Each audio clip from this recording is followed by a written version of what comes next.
নমস্কার আপনাদের সকলকে। আপনারা সবাই কেমন আছেন?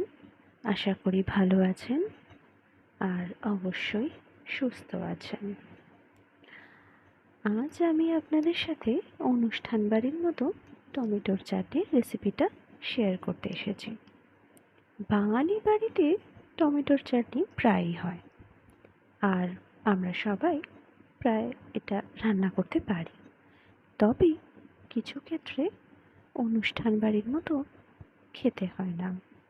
তাই আজ আমি আপনাদের কাছে একটা ম্যাজিক মশলা নিয়ে এসেছি, যেটা দিলেই পুরো অনুষ্ঠান বাড়ির মতোই খেতে লাগবে এই অতি সাধারণ টমেটোর চাটনিটা। অনুষ্ঠান বাড়িতে তো খেজুর, আমসত্ত্ব সবই পড়ে, তবে আমি আমার ভাইয়ের জন্য করছি, আর ও এগুলো খেতে পছন্দ করে না বলে আমি শুধু কাজু আর কিশমিশ এই দুটোই দিয়েছি। টমেটোর চাটনিতে এই অতি সাধারণ উপকরণগুলি লাগবে। তবে এই মশলাটা আমি বানিয়েছি জিরে, কালো জিরে আর মৌরি আর কিছুটা মেথি দিয়ে। মেথির পরিমাণটা কম দিলেই ভালো। আমি কড়াই গরম করে সর্ষের তেল দিয়েছি, তবে আপনারা চাইলে সাদা তেলও ব্যবহার করতে পারেন। তারপরে আমি পাঁচফোড়ন আর শুকনো লঙ্কা ফোড়ন দিয়েছি। আবারও বলে রাখি, আমি আমার ছোট্ট ভাইয়ের জন্য বানাচ্ছি। সে একদমই ঝাল খেতে পারে না, তাই আমি লঙ্কাটা ভেঙে দিয়ে নিই বা লঙ্কার পরিমাণ বেশিও দিয়ে নিই। আপনারা আপনাদের স্বাদ অনুযায়ী অবশ্যই দেবেন।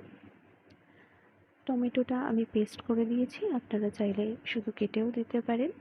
তবে পেস্ট করে দিলে টমেটোর ছালগুলো মুখে পড়ার সম্ভাবনা থাকে না, খেতে আরও ভালো হয়। এটা আমার মায়ের টিপস, আপনাদের সাথে শেয়ার করলাম। টমেটোর পেস্টটা কিছুটা শুকিয়ে এলে কাজু কিশমিশগুলো আমি দিয়ে দিলাম।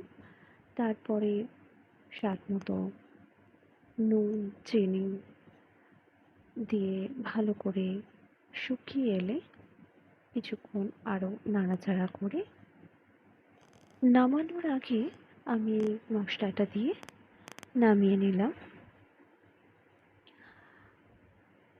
ব্যাস, আর কিছুই নয়। এই মশলাটাই এই অতি সাধারণ টমেটোর চাটনিটাকে অসাধারণ করে দেবে। আপনারা চাইলে বাড়িতে অবশ্যই একবার এই রেসিপিটা ট্রাই করে দেখতে পারেন।